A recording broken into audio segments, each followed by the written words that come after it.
Okay, so today's tomato review is going to be on the delicious tomato.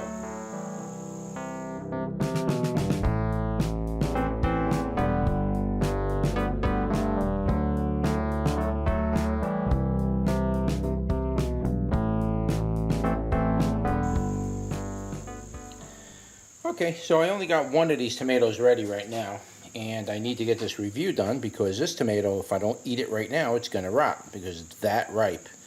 So let's cut her in half. Let's see what it looks like on the inside.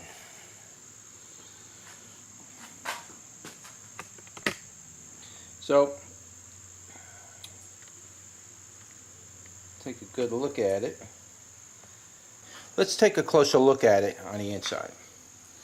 So this is called the delicious tomato, and it's got a strange interior pattern on this, and you can see it's got like this little squiggly thing there, but it's mostly seed. It's very heavy seed tomato. So this would probably make a good sauce tomato because it's just going to be so moist. Making it a slicer tomato might be a little bit difficult, but definitely good in salads, I would say, and definitely probably good with sauce. I would mix this with some drier tomatoes, some hollow tomatoes or paste tomatoes like that, just so your sauce is really thick and you don't have to cook it down for hours. But one of the things I'm noticing about this tomato that I don't like right out the gate is that the seeds are not attached to the rind. That's not a good feature. In fact, you can see all the way down the whole inside of that tomato. Pretty much the whole tomato is showing that same effect. I'm not liking that too much. I'm making a salsa with this anyway, so I don't really care. It's just going into a bowl of tomatoes. I'm just going to grind them up anyway. But in general, for a eating tomato, this is probably not something I want to see in a tomato. So, but it looks like a very delicious tomato.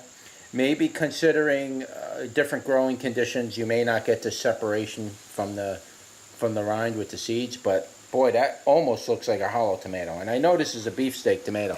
It's a slicer tomato, beefsteak tomato. You can see how big this tomato is. It's a very large type tomato. I'd say this is probably a half pound by itself. But as you can see, if you look really close, you can't see wilding in the rind at the very top. And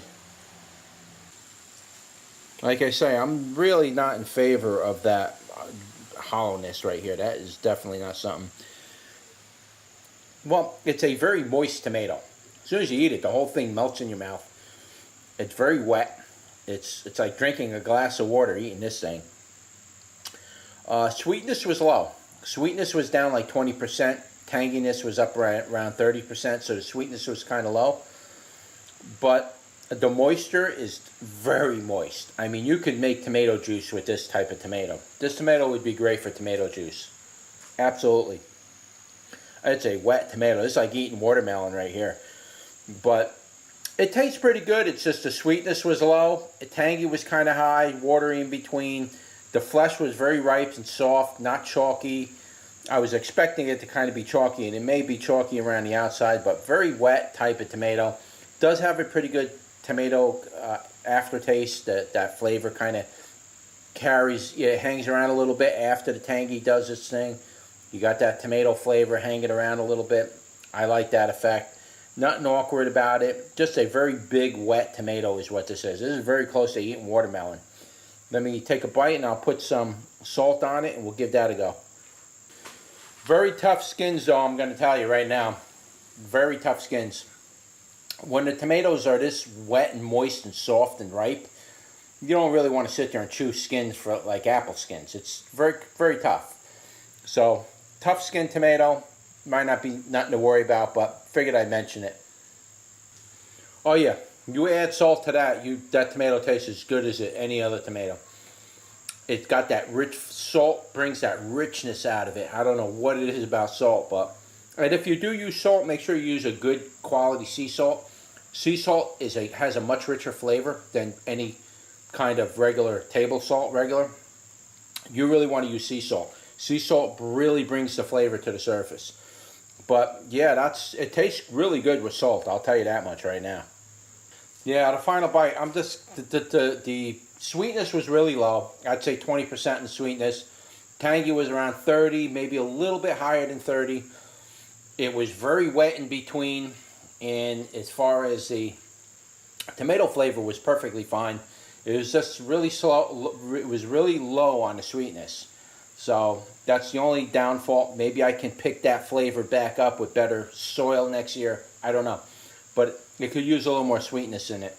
Rating wise for this tomato, believe it or not, even though it had a really off imbalance kind of a taste, being low in the sweetness, even though it had that feature on it, I'm going to rate this tomato as a number 2, because this is absolutely a very good hamburger tomato, a very good salad tomato.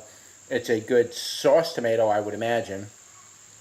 It's just an overall good tomato, and this would be really good for making tomato juice because it's so wet and moist. And these tomatoes do get like your 1 pound, half pound, 1 pound on average. If you've got good soil and that tomato lives long enough through the season without getting hit with the blight and everything, these tomatoes can get quite big. So it's a very good growing tomato. I definitely recommend the Delicious tomato. It is absolutely delicious in a lot of ways, except this year I rated it as a 2 only because the sweetness was kind of low. So I am going to give this a number 2 for that. Hopefully next year, if I do a review on this again, let's see if we could bring that up to a number 1 by really getting creative with the soil. But yeah, that's your tomato review for the Delicious tomato. And if you like this video, don't forget to like, share, and subscribe. And I will see you on the next one. Take care.